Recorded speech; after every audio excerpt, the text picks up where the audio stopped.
quando se fala sobre a produção de energia através da construção de hidrelétricas, costuma-se enxergá-la como uma produção limpa e sustentável. Sob essa justificativa, porém, o que se observa é a apropriação de territórios rurais e indígenas para fins econômicos. De acordo com o movimento dos atingidos por barragens, estima-se que 79% de toda a energia produzida no Brasil venha de mais de 2.000 barragens, que resultaram em deslocamentos de no mínimo 1 milhão de pessoas. E você, já ouviu falar sobre o tema? O que você pensa sobre a construção de hidrelétricas? Eu sei que é uma das fontes de energias que causam menos mal para o ambiente. Eu acho que é importante, só que tem que ser fiscalizado. Eu sei que tem vários malefícios para o meio ambiente. Dado o potencial hídrico que a gente tem no Brasil, são uma excelente alternativa. Eu acho que deveria ser em outros lugares, tipo, onde não haja nenhum tipo de população, como aconteceu esse incidente agora, né, lá em Minas Gerais. E é uma região considerada uma região ali de risco. Quem vai se estabelecer ali para morar ali está correndo risco assim. Venha beneficiar indústrias, comércio, até essas próprias residências, né? Ainda existem algumas energias como a eólica, que são talvez mais caras, de mais difícil acesso, mas que são mais benéficas. Tem a minha tia, que ela mora no Sobradinho, em Arroio do Tigre, mais conhecida a cidadezinha lá, e ofereceram de um valor X para ela sair para construir uma hidrelétrica lá. Afeta na vida, tanto da fauna local, da flora local, como também da civilização ali perto. No Pesquisa em Pauta de hoje, conversamos com a professora e psicóloga Carmen Giongo. Para o seu doutorado, ela estudou a situação das comunidades atingidas pela hidrelétrica de Itá, localizada na divisa entre os municípios de Itá, no sul de Santa Catarina, e Aratiba, no extremo norte gaúcho. Sua tese sobre a banalização da injustiça e do sofrimento social e ambiental na construção de hidrelétricas recebeu menção honrosa no Prêmio CAPES de Teses 2018. Professora Carmen, muito obrigada por ter aceitado o nosso convite de participar aqui do Pesquisa em Pauta. Eu que agradeço, muito obrigada. E para começar, eu vou pedir para te falar um pouquinho da tua trajetória acadêmica, falar um pouquinho do teu ingresso na universidade até a chegada aqui na pós-graduação. Fiz a minha graduação em psicologia, já tinha interesse pela pesquisa, então assim, sempre procurei trabalhar com pesquisa. Depois fiz o mestrado também em psicologia. Aí a partir do mestrado, então, me interessei muito pelo doutorado, né? Aí sim fiz a seleção aqui na URGS, em Psicologia Social e Institucional, e fui orientada pela professora Jussara Mendes, né? Então fiz a minha trajetória do doutorado. Eu acho que eu costumo dizer que foi o período mais incrível da minha vida, assim, as experiências mais interessantes que eu tive. Eu fiz em 3 anos o doutorado e tive um período de sanduíche na França. Então eu acho que foi uma experiência maravilhosa, assim, adorei o período lá. Agregou muito para a produção da minha tese, né? E depois, então, de terminar esse período do doutorado, eu continuei na linha de pesquisa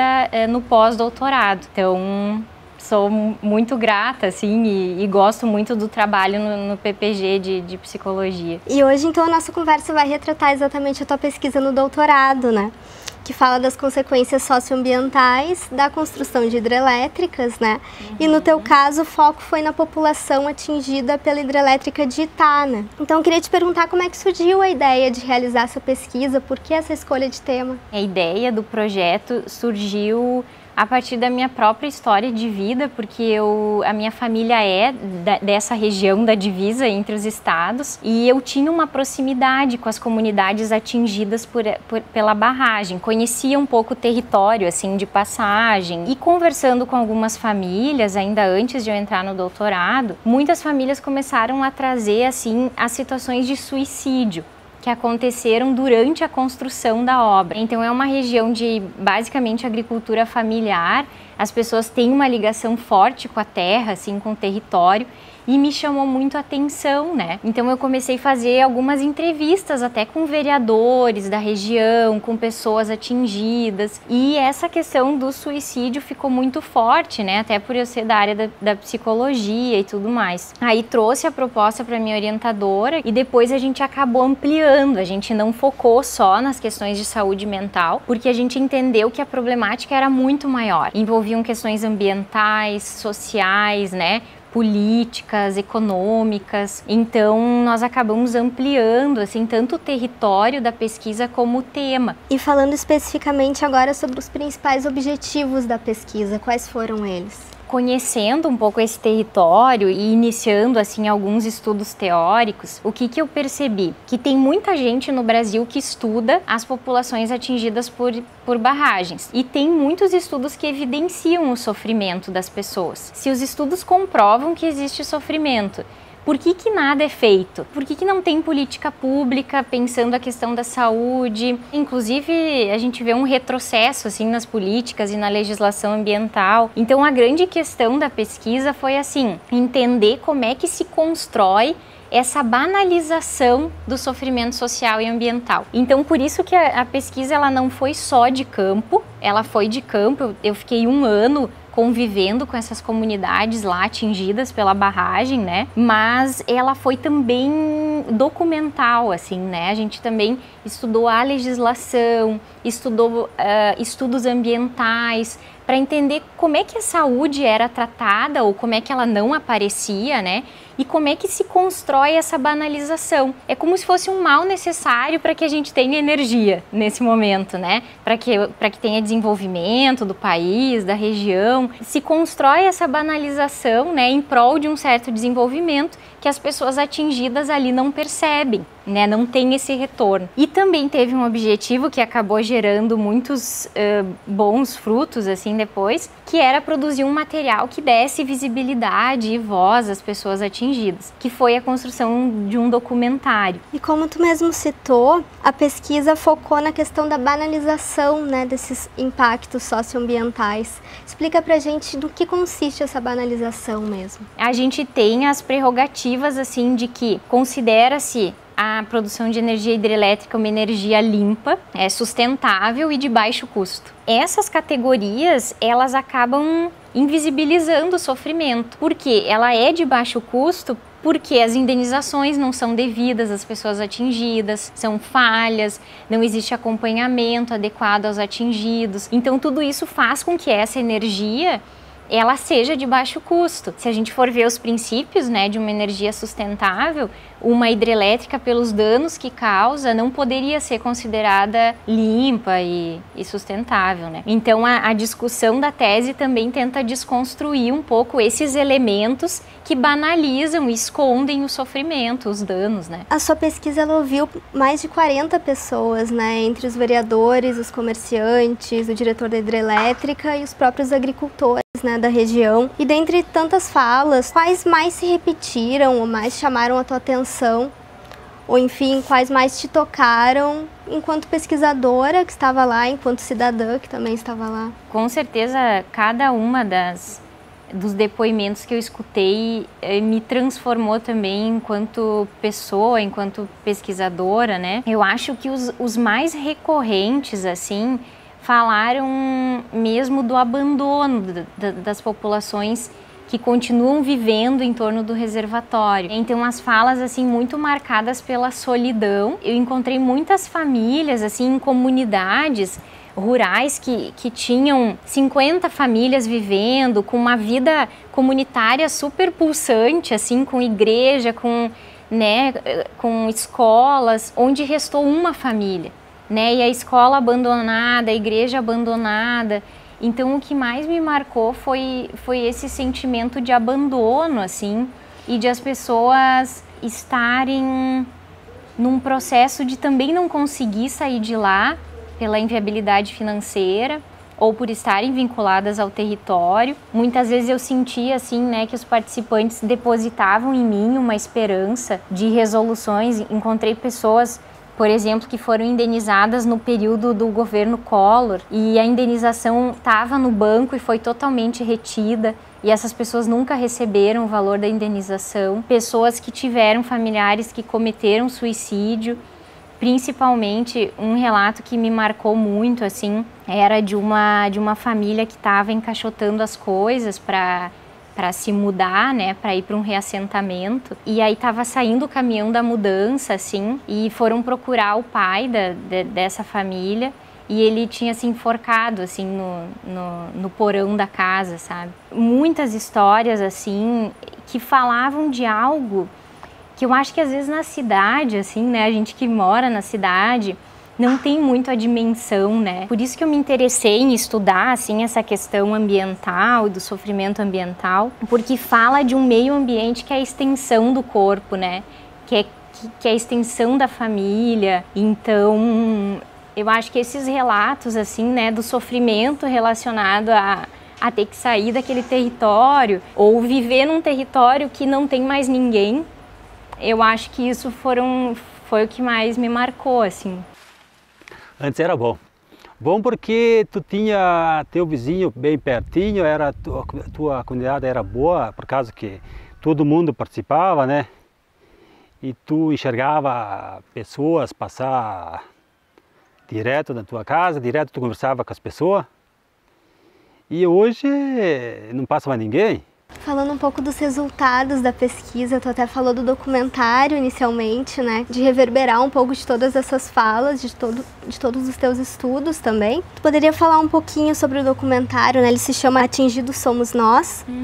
Então falar um pouquinho dele e também da importância de realizá-lo, né? O documentário, ele não estava previsto no início do projeto. Eu acho que ele se deu muito pela relação com o campo e pela necessidade das pessoas contarem suas histórias, assim, de que elas gostariam de que outras pessoas soubessem das suas vivências, né? Então eu comecei a pesquisa muito entrevistando, conhecendo as comunidades e eu fazia fotografias, né? Então fotografava e tudo mais. Então junto com os participantes surgiu a ideia de, bom, por que a gente não começa a filmar alguns depoimentos com aquelas pessoas que já tinham sido entrevistadas? Então eu já estava mais vinculada, né? E eles começaram a indicar outras pessoas. Então a gente começou a filmar. Eu não entendia, assim, de audiovisual, não entendo ainda, não é minha área. E eu estava sozinha fazendo o campo.